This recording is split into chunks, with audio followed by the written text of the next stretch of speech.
Bonjour, je suis Catherine Barlois, coach en bilan de compétences pour Blue Midlife.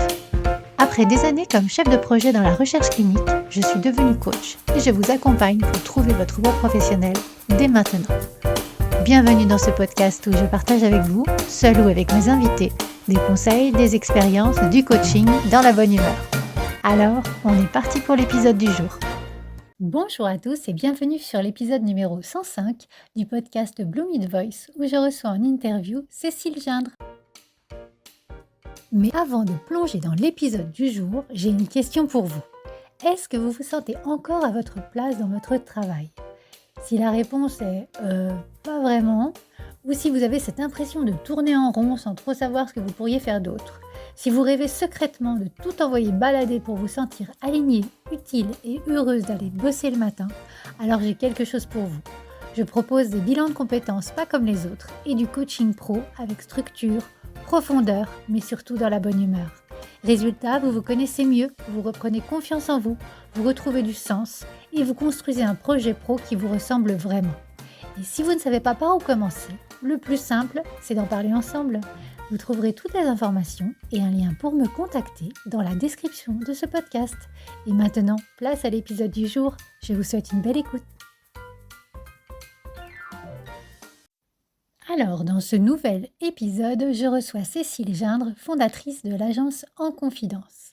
Après un parcours riche en communication, événementiel, expositions et projets culturels chez Bragard, Louis Vuitton, la ville de Nancy ou encore Paris Musée, elle a choisi de mettre son énergie et sa créativité au service d'un univers qui la passionne, la gastronomie et les métiers de bouche. Avec En Confidence, elle développe 3 axes: la création d'événements conviviaux et gourmands, la communication inventive pour valoriser les chefs, vignerons et artisans, et un accompagnement unique qu'elle appelle le chef sitting, un soutien sur mesure pour permettre aux chefs de se concentrer pleinement sur leur art. Alors dans cette conversation, Cécile nous parle de son audace, de sa passion, mais aussi de cette quête d'authenticité et de partage qui guide toutes ses initiatives. Elle nous explique comment elle imagine des concepts originaux comme Motus et Bouche gourmande, où le mystère du lieu se mêle à l'excellence culinaire pour créer des moments uniques de convivialité gastronomique. Un épisode inspirant sur le fait de suivre sa passion, d'oser entreprendre et de créer des expériences qui rapprochent les gens autour du bon et du beau. Alors installez-vous confortablement et je vous souhaite une belle écoute. Et on est parti. Bonjour Cécile. Bonjour. Alors, Cécile, merci tout d'abord de te joindre à moi sur ce nouvel épisode de Blue Mid Voice. On va parler de ton parcours, on va reprendre tout en détail et tu vas nous partager tout ça. Mais avant de plonger vraiment dans le vif du sujet, est-ce que tu te présenterais et présenterais un petit peu les étapes qui t'ont amené jusqu'à moi? Oui, déjà, merci beaucoup de m'inviter à ce beau podcast. Ça fait vraiment plaisir de pouvoir partager un peu son expérience. Alors moi, pour mon parcours, j'ai eu un parcours assez classique, à la base. Voilà, j'ai été à la faculté, j'ai un diplôme d'infocom et après un master en art des expositions et scénographie. Et c'est là où, par ce master-là, que j'ai pu rencontrer un peu le monde de la culture en faisant un stage. Et petit à petit, voilà, tous ces différentes rencontres et stages que j'ai pu réaliser étaient assez variés et très intéressants, mais toujours dans l'univers soit de la culture, du patrimoine ou de l'artisanat, même parfois du luxe. Et voilà, donc ce qui m'a permis de me construire et petit à petit d'aller d'étape en étape et de trouver et de réaliser différents métiers. Et toujours effectivement dans la communication et l'événementiel, mais vraiment dans des univers très variés. D'accord. Et donc, actuellement, comment définis-tu ton poste, ton job? Alors, mon job, donc actuellement, effectivement, donc j'ai créé mon agence d'événementiel et de communication, mais plus spécialisée dans la valorisation des métiers de la gastronomie et de la restauration et des métiers de bouche. Donc, je suis chef d'entreprise, mais c'est un grand mot pour moi, donc c'est toujours un mot qu'on a un peu de mal à assumer, mais voilà, donc c'est plus voilà, j'ai mon agence, je travaille seule et voilà, je suis fondatrice de cette agence. Mais voilà, ce terme de chef d'entreprise, c'est toujours un petit peu lourd à porter mais je vais l'assumer petit à petit. Et donc, tu es chef d'entreprise, mais tu es aussi chef-sitter. Alors oui, effectivement, dans le cadre de cette agence, j'ai voulu amener ce terme de chef sitting. Globalement, c'est vraiment un terme d'accompagnement de chefs au quotidien, enfin voilà, de chefs, mais aussi de professionnels de la restauration au sens large. Ça peut être aussi des producteurs ou des vignerons, voilà, vraiment les accompagner dans leur quotidien. À la base, c'est un métier qui existe déjà dans le milieu, hein. C'est vraiment le terme le plus exact, ça serait agent de Mhm. chef. Mais moi, dans ce terme, il y a quelque chose qui me dérange un petit peu parce que enfin, c'est mon avis à moi. Je trouve qu'il y a une connotation un peu négative parce que on sent un peu le côté trop présence d'argent, en fait. Un agent, ça va être là pour bah, trouver des contrats, effectivement, pour prendre un pourcentage sur les contrats qu'il trouvera au chef qui l'accompagne. Mais moi, c'est pas vraiment dans cette optique-là, en fait. C'est vraiment de l'accompagnement au quotidien pour que le chef ou le professionnel puisse se concentrer à 100% sur son métier et ne pas gérer des dossiers qui peuvent être chronophages ou voilà, des choses qui prennent du temps. Voilà, donc c'est vraiment cette partie d'accompagnement. Ça peut être aussi voilà, en termes d'attaché de presse, mais voilà, chef-sitter, je trouvais ça intéressant et plutôt original. Tout à fait. Et on le retient, en fait. Voilà, donc c'est mission accomplie. Et donc, par rapport à, là, voilà, tu nous as partagé ton parcours dans la communication, dans l'événementiel, dans des projets culturels, un petit peu dans le luxe. Et comment tu es passé de ce point-là à chef-sitter? Qu'est-ce qui a été le déclencheur? Alors, oui, en fait, c'est vraiment ce qui a été. Moi, en fait, j'ai découvert le monde de la gastronomie quand j'ai travaillé pour la Maison Bragard. Donc, j'étais responsable image et communication pour la Maison Bragard. Donc, la Maison Bragard, c'est une marque qui habille les chefs et les professionnels de la restauration et des métiers de bouche. Donc, tout ce qui est vêtements professionnels. Donc, j'ai découvert ce monde-là parce que je ne connaissais pas vraiment, hein. C'est vrai, je ne m'étais jamais trop intéressée à comment sont habillés les chefs et les professionnels. Bon, ils ont des vestes, des tabliers, mais on ne sait pas en fait que derrière tout ça, il y a tout un monde et toutes des personnes qui œuvrent pour habiller toutes ces personnes, tous ces professionnels. Et donc, c'est là que j'ai commencé à découvrir ce beau monde-là et à comprendre aussi les codes et de voir que c'était très dense, en fait, comme univers. Et à partir de là, passé un certain âge, donc on va dire à la veille de mes 40 ans, je me suis dit, tiens, pourquoi pas me lancer et ouvrir ma propre agence pour accompagner ces personnes. Donc je pense que 40 ans, c'est peut-être aussi un moment, un déclic. On a l'expérience et on a encore tout un avenir devant nous pour se construire et construire sa propre agence. Donc c'est pour ça que c'était vraiment un déclic. Je pense que j'avais fait aussi le tour, même si je pense qu'on fait jamais le tour d'un métier, mais j'avais fait en tout cas moi le tour de mon métier chez Bragard. Mhm. Et c'est pour ça que j'ai décidé de me lancer et de créer vraiment cette agence liée au métier de la gastronomie mais pas que. Donc, il y a cette partie effectivement de chef sitting, donc vraiment pour la partie professionnelle, mais aussi la partie toute création événementielle pardon, pour le grand public. Parce que le but, c'est de valoriser ces professions auprès du grand public, auprès des particuliers, pour qu'ils puissent avoir accès à ces métiers et donc d'imaginer des concepts en lien avec ces métiers et mettre en avant via ces concepts un chef et faire partager une expérience culinaire auprès du grand public. Donc il y a vraiment aussi j'appelle ça cette volonté de créer une convivialité gastronomique autour de rencontres culinaires. Voilà, il y a vraiment D'accord. cette partie qui est très importante et j'espère qu'à terme, mon agence ne fera que ça, voilà, des créations événementielles autour de l'univers de la gastronomie. Ok. Alors là, tu viens de me donner plein de pistes pour plein de questions. Déjà là, par rapport à ce que tu me partages, si je comprends bien, en fait, c'est un peu comme si tu sortais le chef de sa cuisine pour l'amener vers le grand public.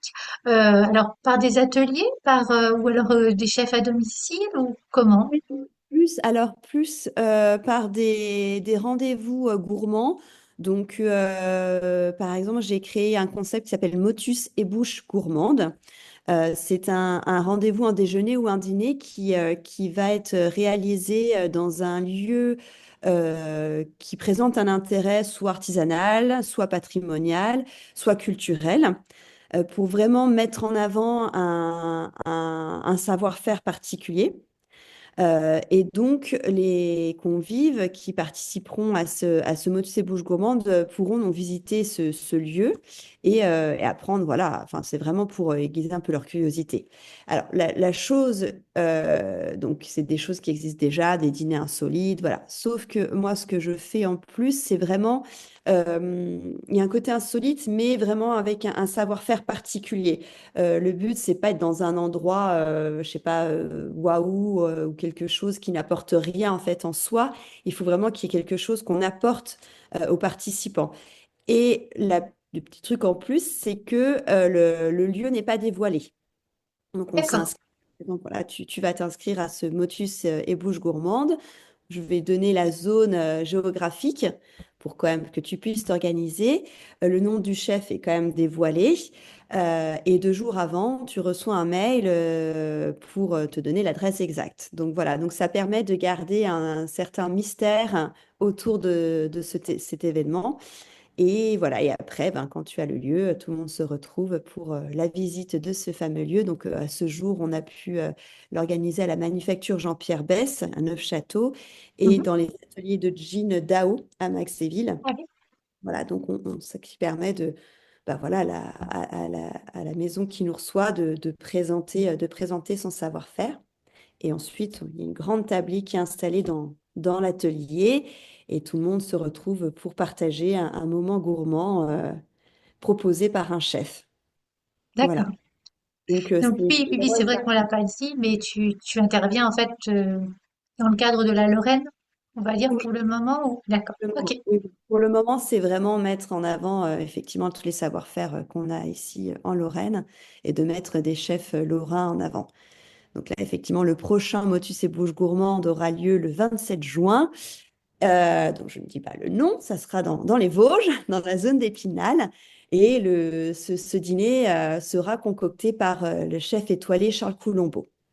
D'accord. Donc, Ok. je suis heureuse qui m'accompagne sur ce prochain Motus et Bouche Gourmande. Oui, ça fait des projets qui sont à la croisée de tes chemins précédents. Oui, Et exactement. voilà. Oui. Ouais, exactement. Et c'est vraiment, voilà, c'est de pouvoir créer ce type de concept tout en mettant en avant une entreprise et un chef et de faire rencontrer ces deux mondes qui sont complètement différents. Et bah, au milieu de ces deux mondes, on a des personnes qui viennent, voilà, qui vont connaître un savoir-faire, apprendre à connaître un savoir-faire artisanal ou patrimonial, et puis un chef qui est là. Donc, c'est profiter en une soirée de tous de toutes ces différentes compétences et apprendre à les connaître. Voilà. Mhm.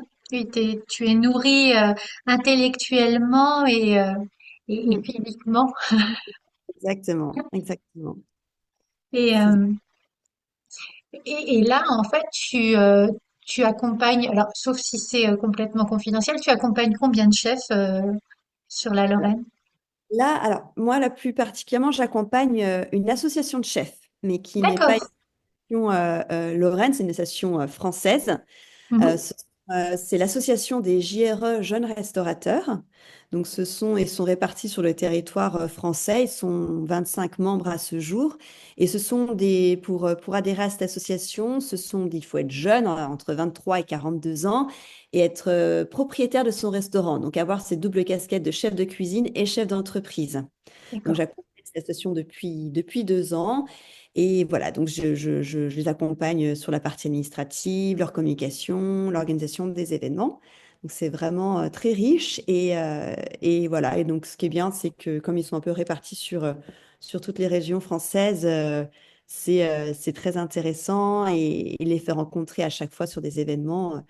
C'est toujours des moments très conviviaux et ils sont voilà, des chefs avec une très belle énergie et très bienveillants. Donc voilà, en une seule association, je regroupe déjà pas mal de chefs.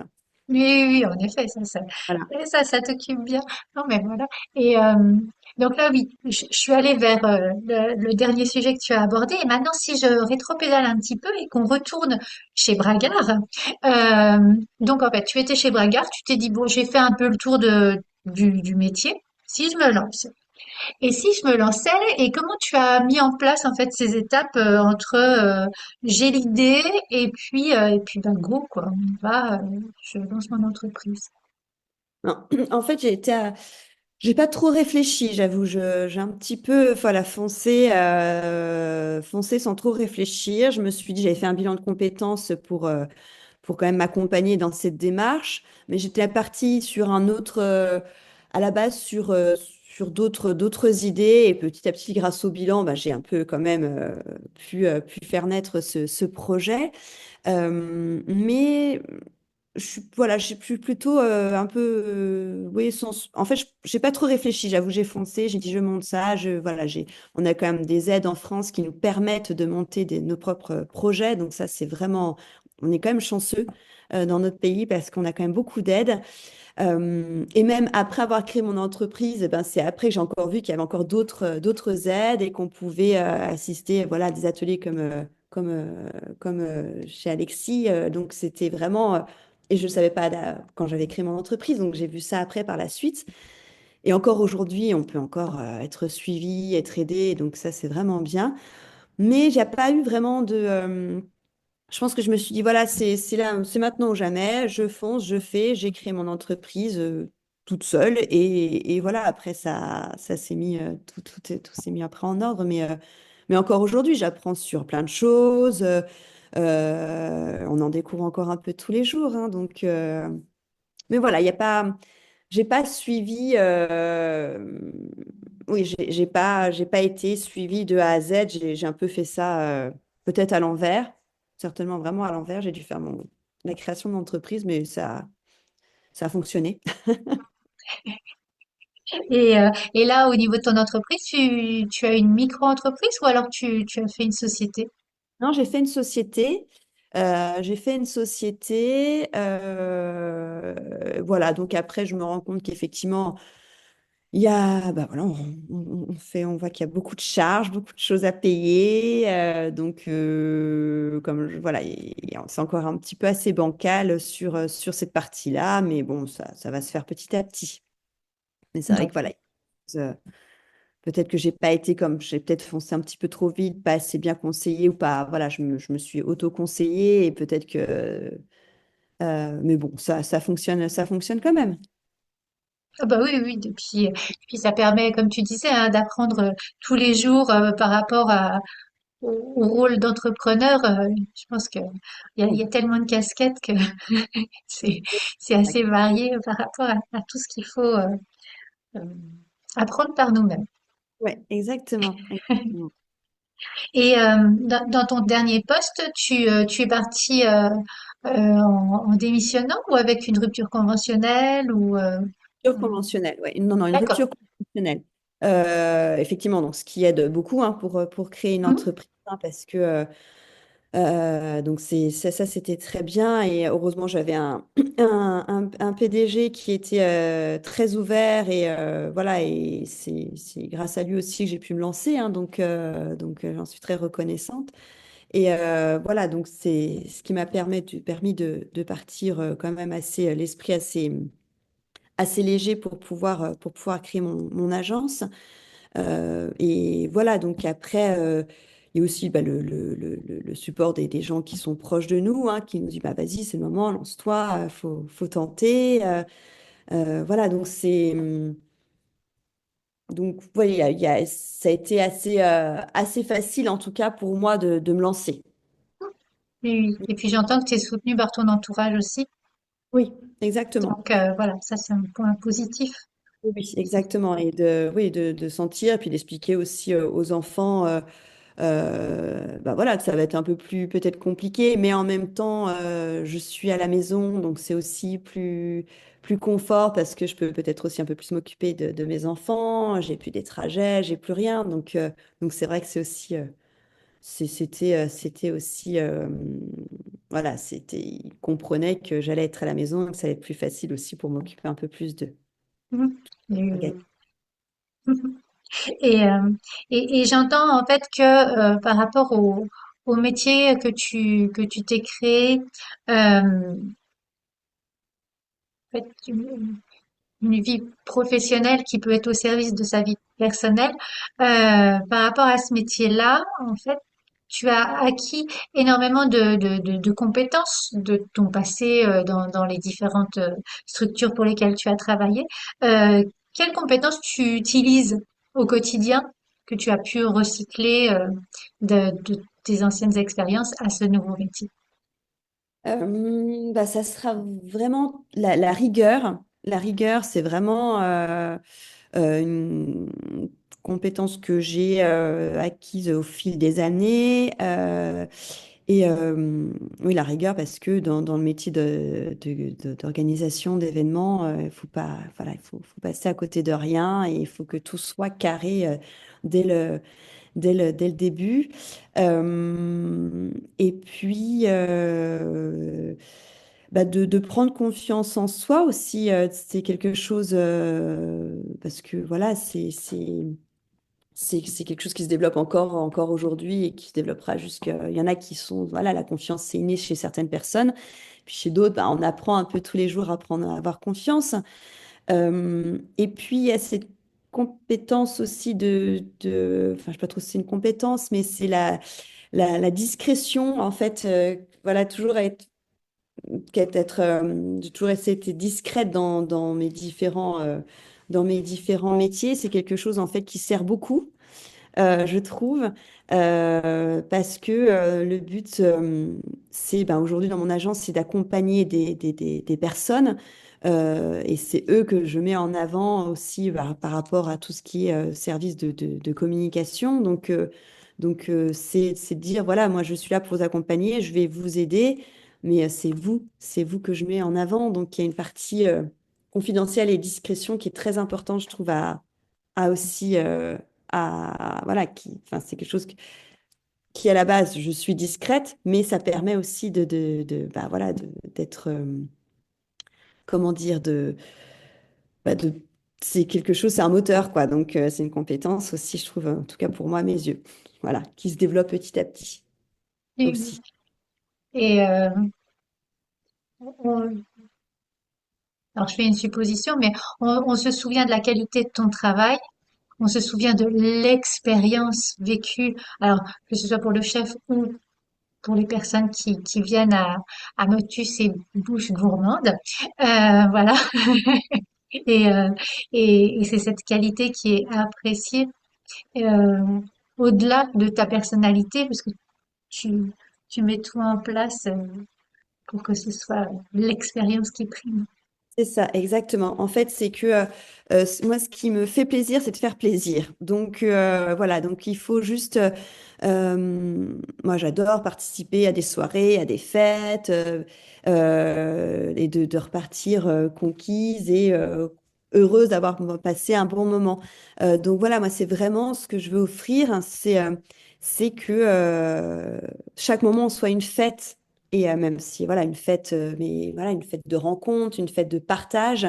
Donc, quand j'imagine un concept, c'est vraiment de me dire, voilà, je veux que chaque convive arrive, ne sache pas à quoi vraiment s'attendre et reparte conquis et heureux d'avoir partagé ce moment-là et d'avoir aussi rencontré de nouvelles personnes. Parce qu'on reste toujours sur des moments assez intimistes. Voilà, c'est pourquoi il y a 30 personnes qui sont présentes qui ne se connaissent pas vraiment. Et le but, c'est de vraiment développer bah, cette convivialité gastronomique.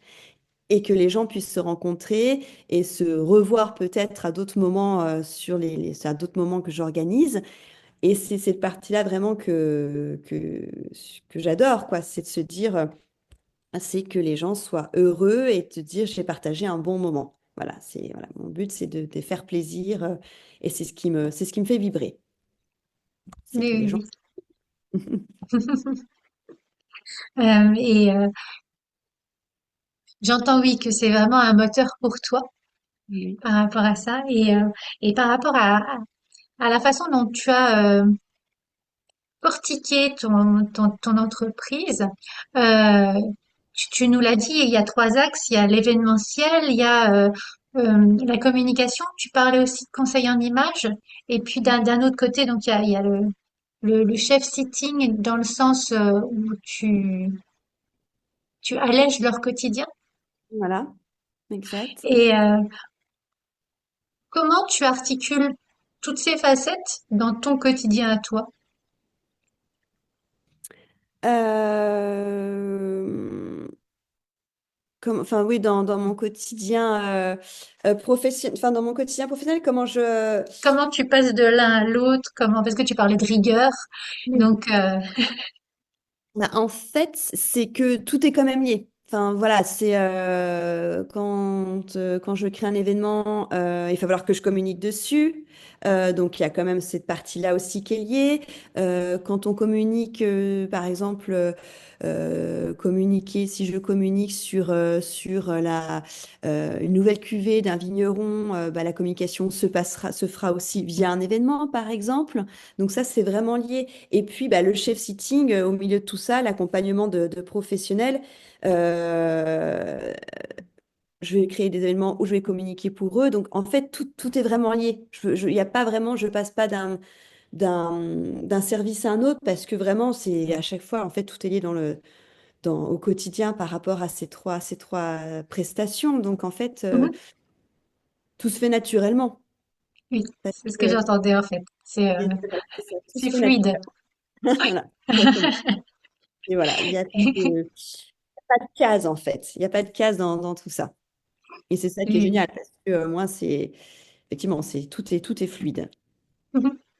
Et, euh, et donc, dans ton activité, euh, qu'est-ce qui te permet, parce que c'est vraiment quelque chose que je cherche auprès de mes clients à travers par exemple, les bilans de compétences, t'en parlais, le fait d'aider les personnes à être alignées pour s'épanouir. Et toi, en fait, tu parlais de discrétion, tu parlais de rigueur, je sens que c'est quelque chose qui font partie de ton ADN. Qu'est-ce qui te permet d'être vraiment aligné et épanoui dans ton travail? Euh, ouais, qu'est-ce qui me permet en fait, je pense que c'est la passion qui fait qui me permet ben, d'être épanouie vraiment dans mon travail, la passion et puis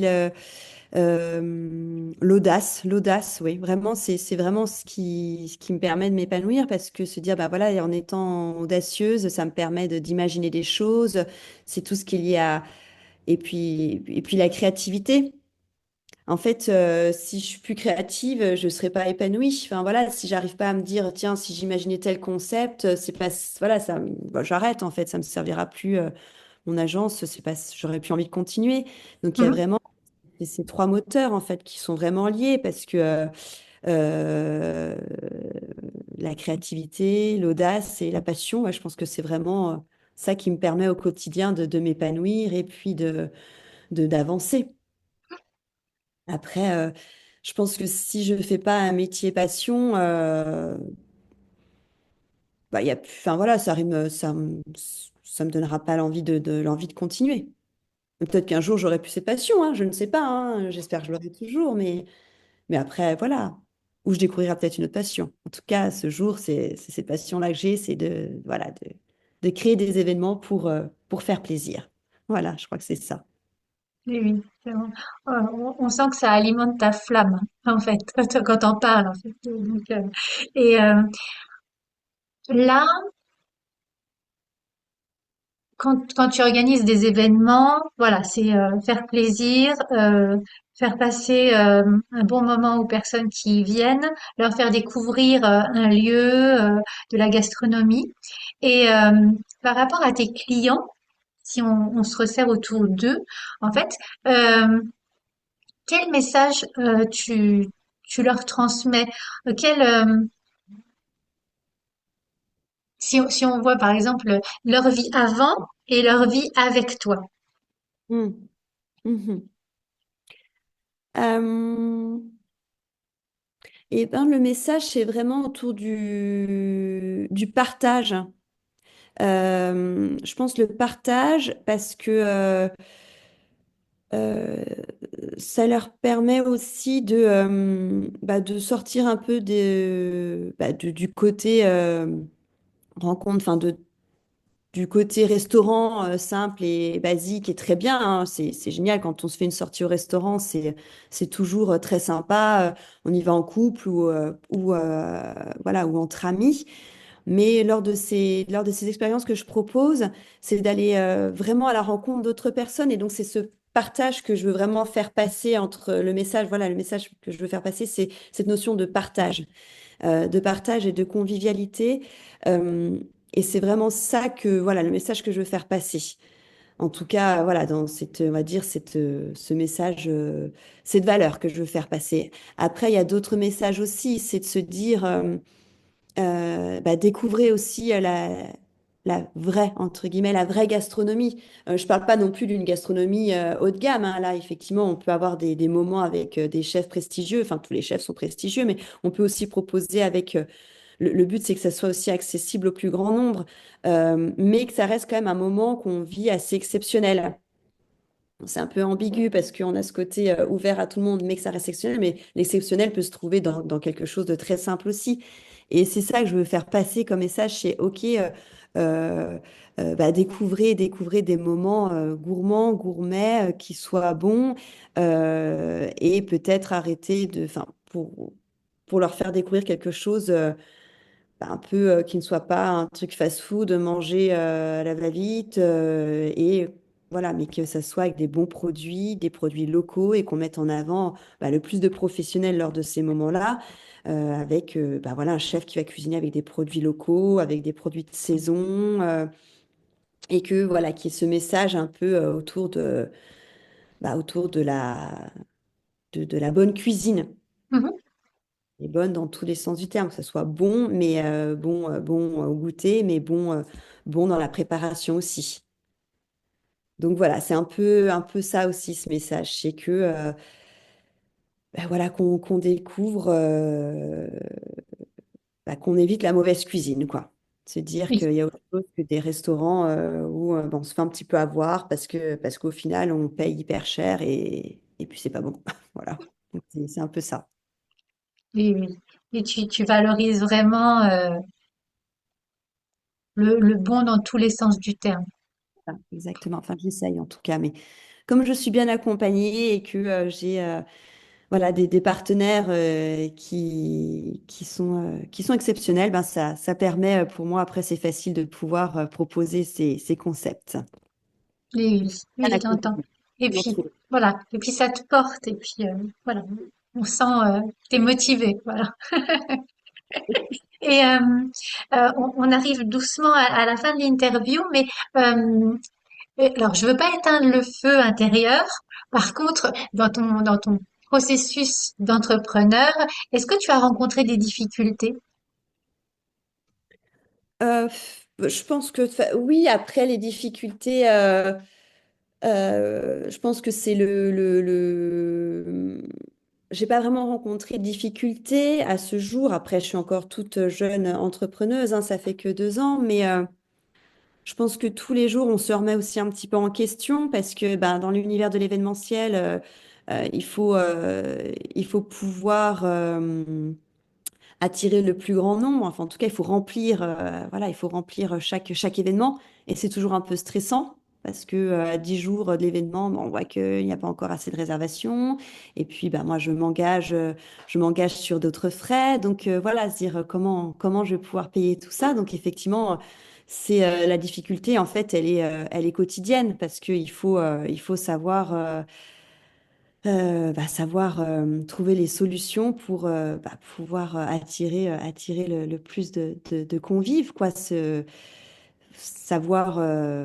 Savoir séduire au quotidien. Donc, c'est ça, en fait, la difficulté, elle est quand même, elle est présente un peu tous les jours. Après, je trouve que dans le milieu d'entrepreneuriat et puis de toutes les personnes que je rencontre, il y a une bienveillance. Et donc, je trouve qu'il n'y a pas. On est toujours bien accompagné, on rencontre toujours des personnes qui, si on a des questions, on peut, dans les réseaux en tout cas auxquels j'adhère, je trouve qu'il y a toujours des beaux moments d'échange. Donc, on peut parler de nos difficultés et puis il y a toujours des personnes qui sont là pour répondre à nos questions. Donc, il y a vraiment. Il n'y a pas encore eu, en tout cas, j'ai pas encore eu de coup dur à ce jour, de coup dur à ce jour, et je pense que donc voilà, donc je suis assez chanceuse là-dessus. Mais il Oui. faut se remettre effectivement en question, je pense, tous les jours, et puis on a cette angoisse quand même. Voilà, quand on s'endort, enfin, en tout cas moi quand je m'endors, je me dis bon, demain j'ai ça à faire, faut pas que je me trompe, il faut que j'avance, et il faut toujours être en fait à 100%, quoi, tout le temps, tout le temps, tout le temps, quoi. Faut pas se relâcher. Quand on a un moment de Oui. relâche, il faut se dire, waouh, oui, demain, il faut que je fasse le triple de ce que j'ai fait aujourd'hui parce qu'aujourd'hui, je n'étais pas assez concentrée et oui, c'est tout le temps être à 100%, même à 1000%. Et par rapport à ce que tu viens de me partager, tu m'as dit j'ai de la chance. Mais Mm, parfois, en fait, c'est un état d'esprit qui, mm, par rapport à un événement qu'on a face à soi, eh bien, il y a des gens qui vont le voir en face A ou en face B. Et peut-être que le fait de le voir en face A, par exemple, bah, te dit que tu as de la chance et puis permet aussi que tu réussisses à aller récupérer l'énergie à 100% ou à 1000% et que tu puisses continuer à avancer. Et ce que j'ai entendu aussi par rapport à ce que tu as partagé, c'est que malgré les difficultés qui peuvent être quotidiennes, des petits tracas ou des préoccupations, tu nous as partagé que tu étais bien entouré. Euh, Tout à l'heure, tu parlais de ton entourage proche. Tu parles aussi de l'association des chefs et des chefs en eux-mêmes qui sont bienveillants. Tu parles aussi des réseaux dans lesquels tu es. C'est en fait ton univers que tu t'es construit progressivement qui te permet aussi d'avoir un petit peu cet édredon. Je fais des gestes, les gens qui sont en podcast iront voir la vidéo. Mais donc comment tu le vis? Comment tu t'es construit tout ça? Voilà. Voilà. oui, alors comment je me suis construit tout ça?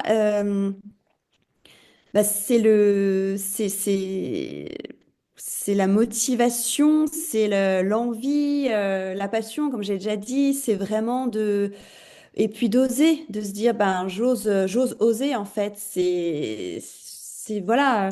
Et puis, en fait, je me dis toujours aussi, ce que je garde en tête, c'est, bah, si demain ça ne marche plus, c'est pas grave, en fait. J'aurais eu une expérience avec mon agence, l'entrepreneuriat, et c'est pas grave, je ferai autre chose.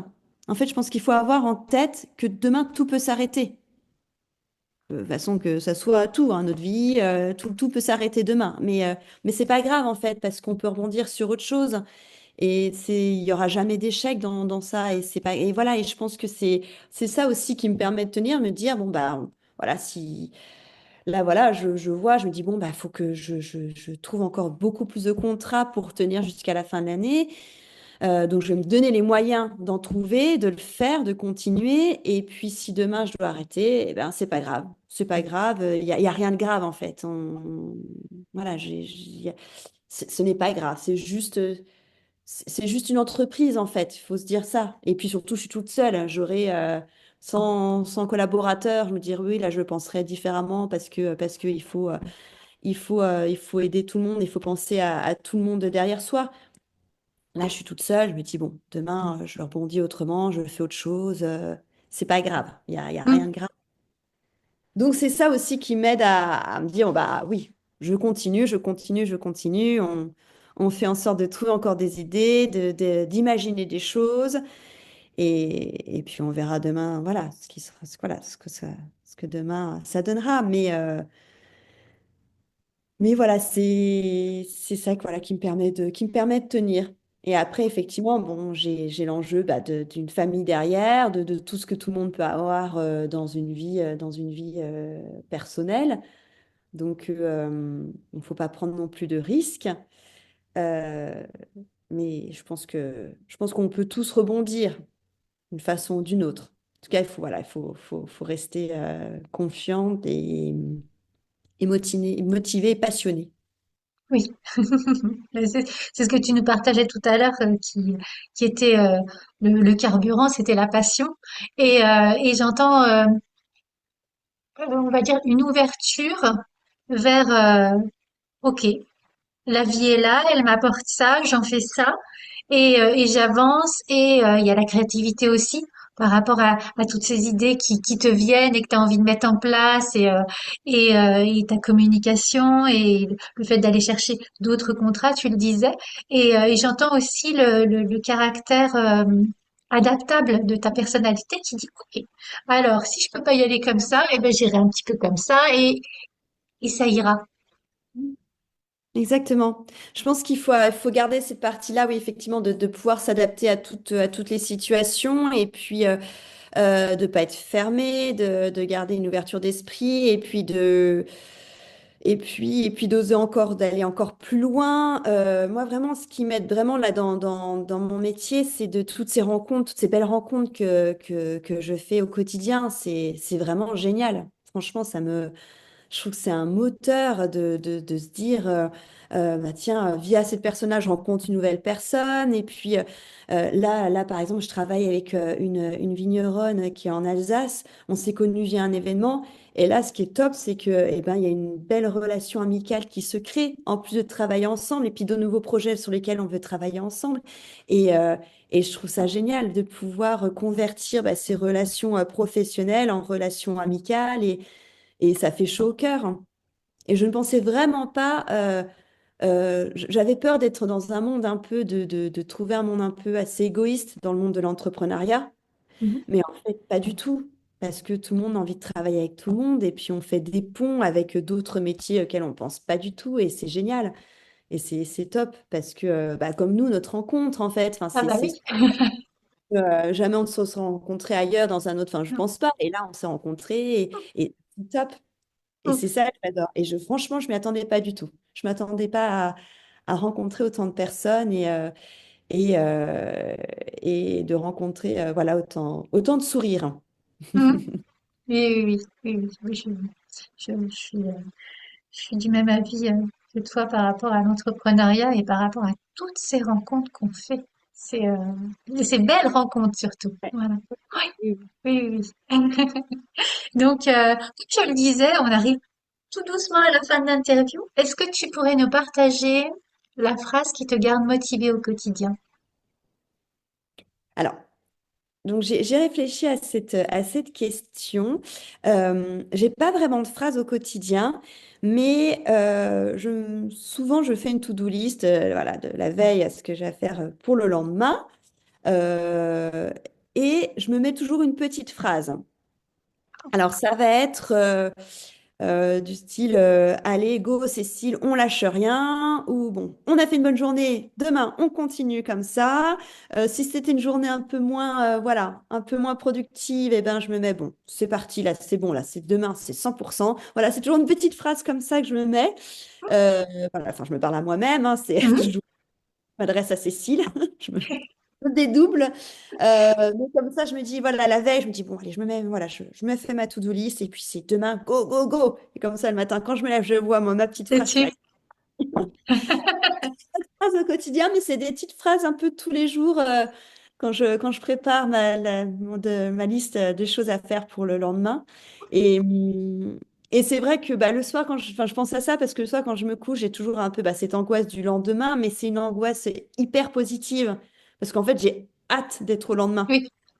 Ah, c'est ça, c'est de me dire, bon, j'ai pas fait parce qu'on se dit toujours, bon, je vais faire ma to-do list, mais bah, on sait que la to-do list, on n'arrive pas à la faire en Elle est comme ça, alors que voilà, oui, on est quelque humain. chose de super. et moi en me disant, oh, mais il faut que je le fasse, mais il faut que je le fasse. Mais bon, voilà, il y a des choses qu'on laisse un peu traîner et puis des choses qu'on arrive bien à faire le jour J.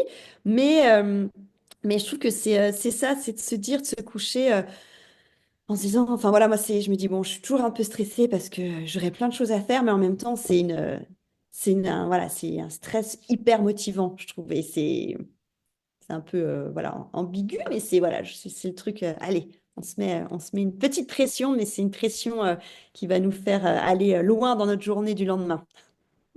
L'excitation d'y être déjà. Voilà, c'est ça.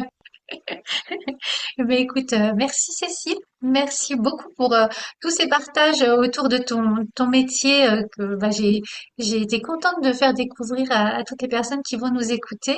Et puis, si les personnes veulent te contacter, elles font comment?